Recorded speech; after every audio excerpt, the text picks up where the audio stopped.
Breaking. The confrontation started at 6:47 Sunday morning when immigration and customs enforcement teams arrived at 3 locations across New York City, preparing coordinated raids targeting undocumented immigrants. Within minutes, NYPD units appeared at all 3 sites. Officers positioned vehicles blocking federal access, physically preventing ICE agents from proceeding. Radio communications intercepted by multiple news outlets captured furious exchanges between federal and local law enforcement. One ICE supervisor reportedly shouted, "You're obstructing federal operations." The NYPD lieutenant responded, "We're following mayoral directive. You're not entering." By 7:15, the raids were completely stalled.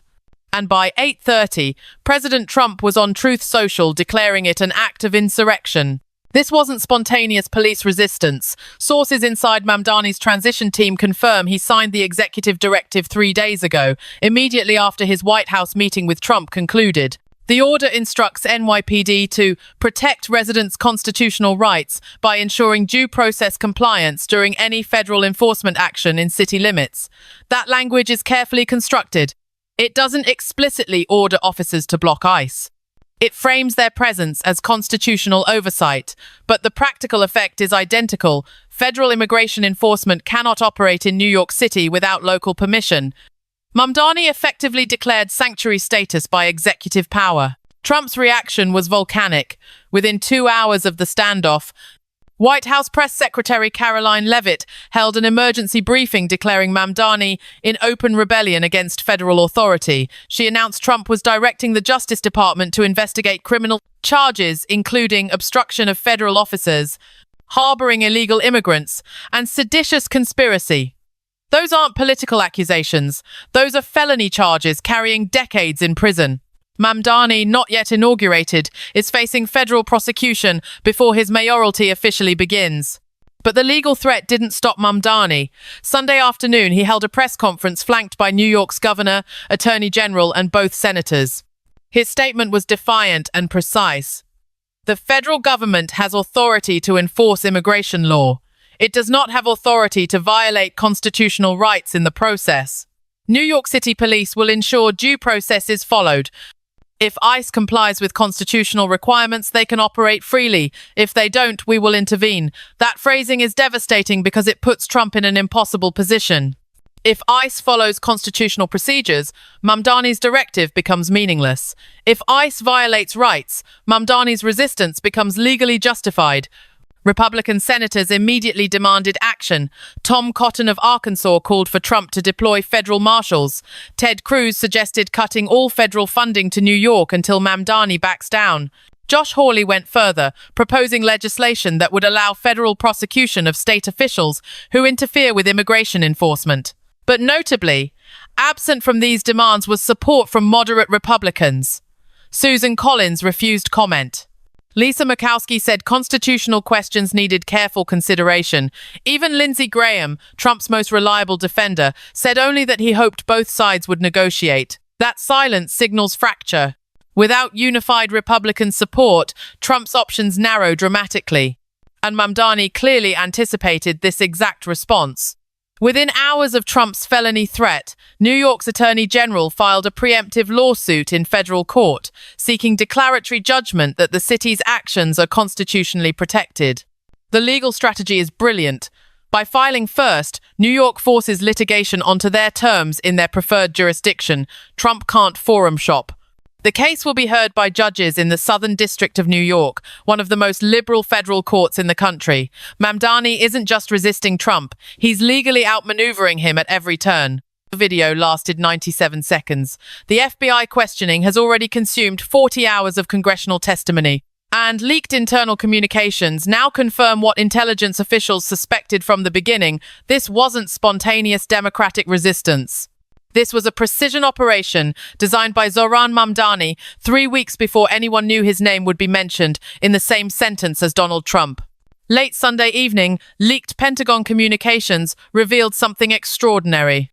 Trump had asked Defense Secretary Pete Hegseth to prepare options for federalizing New York's National Guard to enforce immigration law.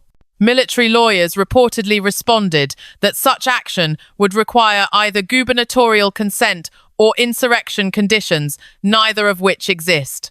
Hegseth then inquired about deploying active-duty federal troops under presidential authority. The legal response was even more problematic. The Posse Comitatus Act prohibits using military for domestic law enforcement, except in extraordinarily narrow circumstances. Immigration enforcement doesn't qualify. Trump asked for military options to crush Mamdani's resistance. His own Pentagon lawyers told him no. That leak wasn't accidental. Someone inside the Defense Department wanted the public to know military leadership views Trump's proposed actions as legally indefensible. When Pentagon lawyers start leaking against their commander-in-chief to protect constitutional order, you're witnessing institutional resistance at the highest levels. And it validates everything Mamdani predicted Trump would attempt. Monday morning brought the constitutional crisis to full boil. Trump issued an executive order declaring New York City in violation of federal supremacy clause, cutting $32 billion in federal funding, including Medicaid reimbursements, education grants, and infrastructure allocations. It's economic warfare designed to force Mamdani's capitulation by bankrupting city services. New York's governor responded within the hour, announcing the state would backfill city funding and filing an immediate lawsuit challenging the executive order as unconstitutional coercion. Multiple constitutional scholars confirmed that cutting funds already allocated by Congress violates separation of powers. Trump just handed Mamdani another lawsuit victory. But the real bombshell came Monday afternoon.